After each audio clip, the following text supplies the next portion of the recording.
Kickstarting the festive season in style, here we have the new 2018 facelifted version of the Ford Aspire here with us. Hello and welcome to Express Drives. I am Ronak Shah, and the new 2018 variant of the Ford Aspire now features a lot of exterior changes, interior changes, and the big change is the introduction of the new 1.2 litre petrol engine from the Dragon series. Here are all the details about the facelifted 2018 Ford Aspire.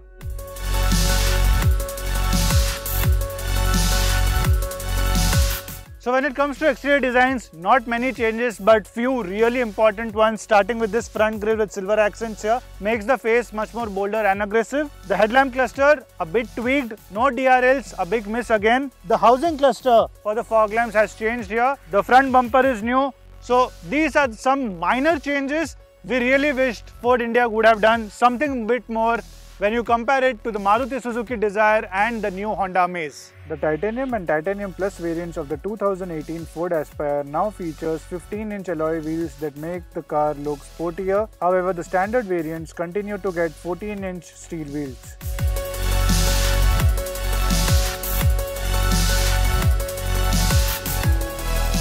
Now the cabin is where the whole game changes for the 2018 Aspire, and remember the button heavy dash. Now, well, that has been replaced by the 6.5-inch touchscreen infotainment system here, and this particular Titanium Plus variant also supports the Ford Sync 3 technology, which means it gets Apple CarPlay, Android Auto, inbuilt navigation, Bluetooth connectivity, and well, a lot of other features.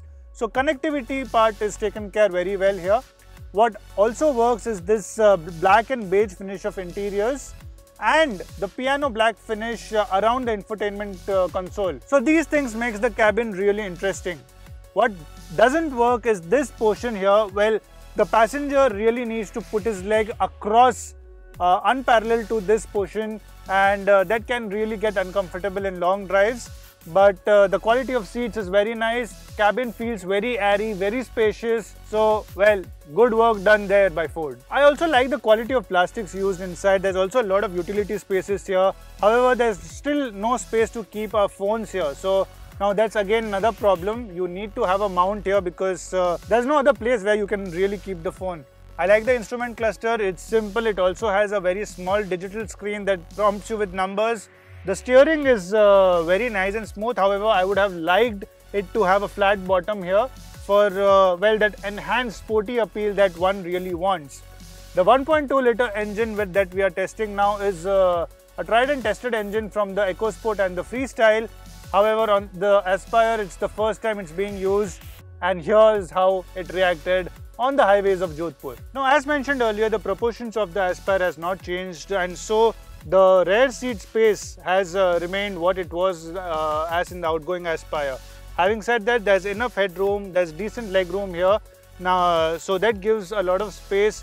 However, the rear space is comfortable only for 2 people to be seated here. 3 people sitting, especially on a long drive, can get really uncomfortable. Ford has also pampered the top variants with armrest holders. Again, the cup holders are missing. That would have been a nice touch to have cup holders here, but well, some cost cutting there. And you have some storage spaces in these seat locks. What I also like are the piano black finish from the center console has been given some nice touches onto the door panels.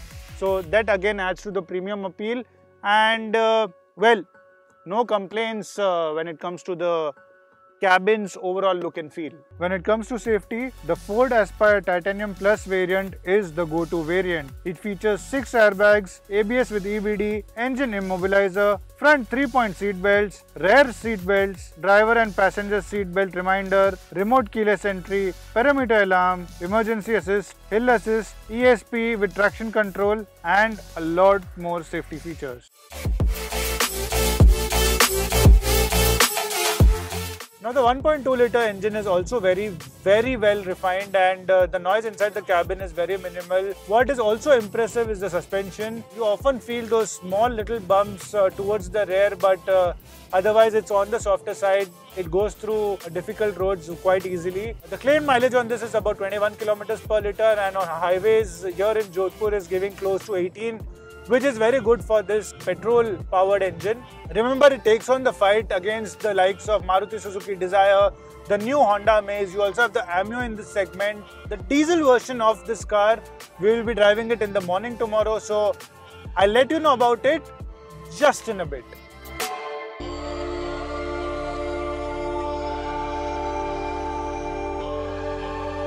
Now it's a new day, fresh start, and what we have with us today is the diesel version of the Ford Aspire, the 1.5 litre diesel engine. Now it's the same engine as we have seen on the EcoSport, on the Freestyle, and the Aspire continues to get it. It's not a new engine, it's the same engine, and what's good is its power delivery. It has ample of power, but what doesn't work in its favor is that it still feels very heavy. The refinement levels too. There is a lot of engine noise that comes inside the cabin, and also a lot of traffic noise. So the insulation could have been a bit more better inside the cabin. The new Aspire has rather been priced aggressively and is available in 5 variants. The petrol variant starts at Rs 5.55 lakh, going all the way to up to 7.24 lakh rupees, and the diesel variants cost 6.45 lakh, going all the way to 8.14 lakh. There is also an option of automatic gearbox available with a 1.5 litre petrol engine that costs close to 8.5 lakh rupees. Now, after having driven both petrol and diesel versions of the Aspire, it's just safe to say that even though it's not a full model change, it's still a very compelling and interesting buy in this segment. Remember, it brings in a lot more price features at a very aggressive pricing, and that makes Aspire a true winner. With this new facelift, the battle of the subcompact sedan has just gotten more interesting, with the Dzire, Amaze, Tigor and Amio already fighting to come out on top. We will soon have the compare of all these cars for you, and also remember, as we go through the ride of festive season, we'll have the 2018 Hyundai Santro coming in, and also a lot of more products. So something for you to look forward to. For this and everything else from the world of wheels, do follow expressdrives.com, and don't forget to like, share and subscribe to our YouTube channel, Express Drives.